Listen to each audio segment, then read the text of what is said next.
পাকিস্তান সফরে ঘুরে এসেছিলেন বাংলাদেশের সামরিক বাহিনীর 6 কর্তা। আচমকা 6 জন বাংলাদেশের সেনাকর্তা কেন পাকিস্তান গেলেন তা নিয়ে আগেই ধোঁয়াশা তৈরি হয়েছিল।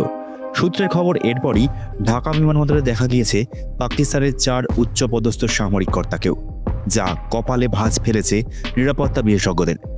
যদিও ভারত বাংলাদেশ দুই দেশের সরকারি মাধ্যমে এ নিয়ে কোনো কথা হয়নি, তবে চিন্তা বাড়িয়েছে কয়েকটি বিষয়।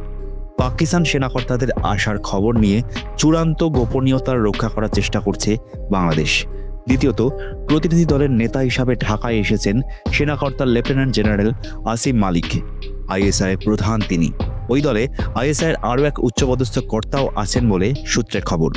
আমেরিকায় ক্ষমতা হস্তান্তরের পর প্রেসিডেন্ট হিসাবে দায়িত্ব নিয়েছেন ডোনাল্ড ট্রাম্প। এরপরই পাকিস্তানের সেনাকর্তা ও আইএসআইয়ের প্রতিনিধিদের বাংলাদেশ যাওয়া নিয়ে আশঙ্কা দানা বাঁধছে। পাকিস্তানি সামরিক বাহিনীর প্রতিনিধি দলটি আরব আমিরশাহীর একটি উড়ান সংস্থার বিমানে ঢাকা এসেছে। দুবাই থেকে মঙ্গলবার সন্ধে 5টার পর ঢাকা বিমানবন্দরে নামে ওই প্রতিনিধি দল।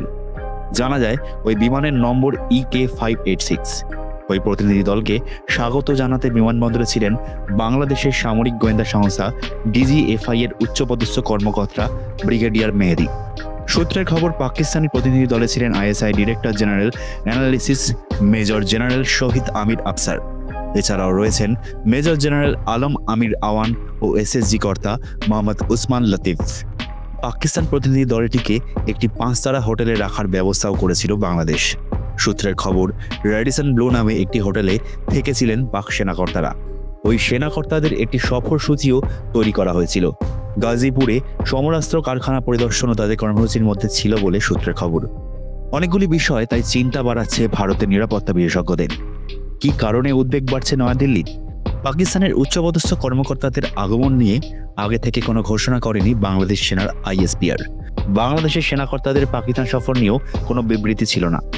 লেফটেন্যান্ট কামরুল হাসানের নেতৃত্বে 6 সেনাকর্তা পাকিস্তান সফরে গিয়েছিলেন, কিন্তু DGPR বাংলাদেশের কর্তাদের ছবি প্রকাশ্যে আনার পরই বাংলাদেশ সেনাকর্তাদের পাকিস্তান সফরে যাওয়ার বিষয়টি নিয়ে বিবৃতি দেয় ISPR।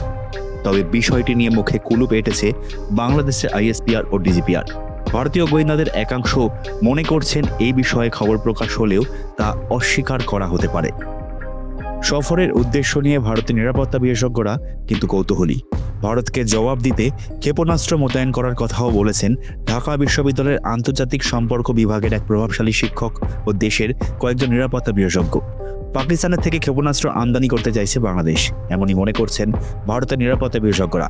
ভারতের এক প্রাক্তন কূটনীতিকের মতে, মোহাম্মদ ইউনূসের নেতৃত্বে বাংলাদেশের অন্তর্বর্তী সরকার জামায়াতে ইসলামী ও বেশ কয়েকটি ইসলামী সংগঠন পরিচালিত হচ্ছে। পাকিস্তান প্রেম ও ভারত বিরোধিতা, এই দুই মোটোকে কাজে লাগিয়ে নতুন অধ্যায় শুরু করেছে বাংলাদেশের অন্তর্বর্তী সরকার। ISI ও সেনাকর্তাদের এই সফরই বলে দেয় পাকিস্তান এই সুযোগকে কাজে লাগাতে প্রস্তুত। এখানেই শেষ নয়, বাংলাদেশের সামরিক ক্ষেপণাস্ত্র প্রীতিকেই কাজে লাগাতে চাইছে পাকিস্তান। বাংলাদেশের গাজীপুরে সমরাস্ত্র কারখানায় শাহিন সিরিজের ক্ষেপণাস্ত্র বানানোর প্রস্তাবও দিয়েছে পাকিস্তান। বাংলাদেশ সেনাবাহিনী এই ক্ষেপণাস্ত্র পাবে। প্রথাগত অস্ত্রের পাশাপাশি পারমাণবিক অস্ত্র বহন করতে পারে এই ক্ষেপণাস্ত্র। বাংলাদেশের হাতে এই ক্ষেপণাস্ত্র থাকলে ভারতের পূর্ব ও পশ্চিম দুই সীমান্তেই চাপ বাড়বে। 1970 সালে পূর্ব পাকিস্তানের সময়কাল থেকেই এই গাজীপুরে সমরাস্ত্র কারখানার কাজ শুরু হয়। 1971 যুদ্ধে এই কারখানা ক্ষতিগ্রস্ত হয়। স্বাধীন বাংলাদেশে 303 একর জমিতে ধীরে ধীরে এই অস্ত্র কারখানাটির আধুনিকীকরণ হয়। এবার পাকিস্তান সেনাকর্তারা সেই অস্ত্র কারখানায় প্রদর্শন করে গিয়েছেন। ভারতীয় গোয়েন্দাদের প্রশ্ন, সেই কারণে কি পাক কর্তাদের এই সফর নিয়ে এত গোপনীয়তা রক্ষা করা হয়েছে, নাকি নেপথ্যে আরও কিছু কারণ রয়েছে? ইউনূস সরকার ক্ষমতায় আসার পরই কয়েকশো জঙ্গি জেল থেকে মুক্ত হয়েছে। বিভিন্ন সংগঠন নতুন করে যেন প্রাণ ফিরে পাচ্ছে। শুধু তাই নয়, বাংলাদেশের নতুন একটি ঘাঁটিও গড়ে তুলেছে ISI। জঙ্গি ও জেহাদিদের নিয়ে তৈরি হচ্ছে একাধিক সংগঠন, প্রশিক্ষণও চলছে। তাদের হাতে অস্ত্র বিস্ফোরকও তুলে দেওয়া হচ্ছে। ভারতীয় গোয়েন্দাদের আশঙ্কা, বিভিন্ন এলাকায় স্লিপার সেলকে ফের সচল করা হচ্ছে। এই পরিস্থিতিতে বাংলাদেশের ISI প্রধান আসিম মালিকের সফর সিগনিফিকেন্ট বলেই মনে করছেন নিরাপত্তা উপদেষ্টারা।